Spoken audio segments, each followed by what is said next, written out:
Hello, if you're a music lover, you'll be so glad you stayed with us for more Explore Tulsa. That's right, Trish. Each week, 104.5 The Edge features local musicians, both new and those already enjoying some fame, Sunday nights at 11 for a show called Homegroan. You know, I've often thought about putting a band together. Now, I'd pay money to see that. Trish and the Zumbas. Fat burning tunes with the beats. Let's see what David Souders from The Edge thinks about that new sound.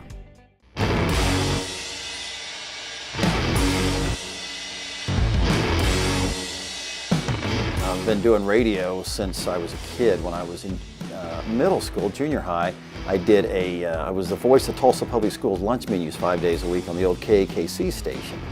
And then years later, as I supposedly became an adult, I did a show called Technopolis from 90 to 94 on various stations that played all electronic music. And then I started Homegroan. I came to The Edge in spring of 96. Homegroan is a local music show that features mainly Tulsa area and Oklahoma artists with a focus on obviously area artists. And we play all types of, every genre just about is represented from Tulsa, Oklahoma, and is represented well. So you'll hear anything from Celtic to country, rock, blues, electronic punk. If it's Oklahoma music, I will play it. I've played harp music, I've played a big band. Oklahoma music, that's what I do. And I take that job seriously because today's local artists are tomorrow's national acts. And we've got representation of every genre here, and it's some of the best in the world. And I would put our music up against any local music anywhere in the U.S. and around the world, and I really mean that. And it just gets better and better every year. Sometimes Sunday night specialty shows are sometimes treated like the redheaded stepchild. Here at the station, it's always been as important, one of the kids in the family as important as anybody else, and they've always treated it that way. And I'm just so happy to be the guy that gets to lead it and pick the music and make it happen. And thankfully, they saw the importance of it, and they still do, and that gives us an opportunity to push it. And now, of course, with the internet, people literally get to tune in all over the country and around the world, and that's exciting because they're listening to Tulsa, Oklahoma music.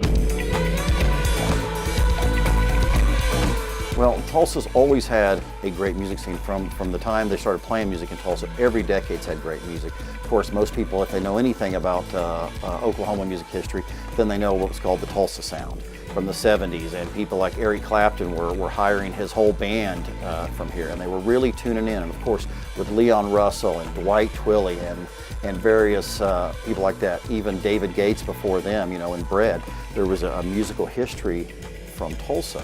And it's just continued to build. Some years, some decades, there's more places to play and push it, and some there's not. Right now, it's an all-time high, but it's got peaks and valleys.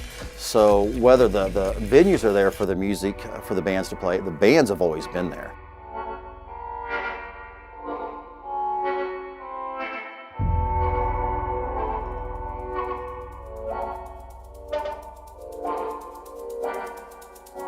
The technology today, the internet, the do-it-yourself aspect of doing it, instead of having to spend hundreds and hundreds, maybe thousands of dollars for musicians and local bands to go to studios, which is great to do that, but many can't afford that. So now technology today has exploded, and I get a lot of music that's recorded at home in a bedroom literally, and you couldn't tell the difference in quality. It's helped them, and it's given them the means to maybe get their recordings out quicker and easier.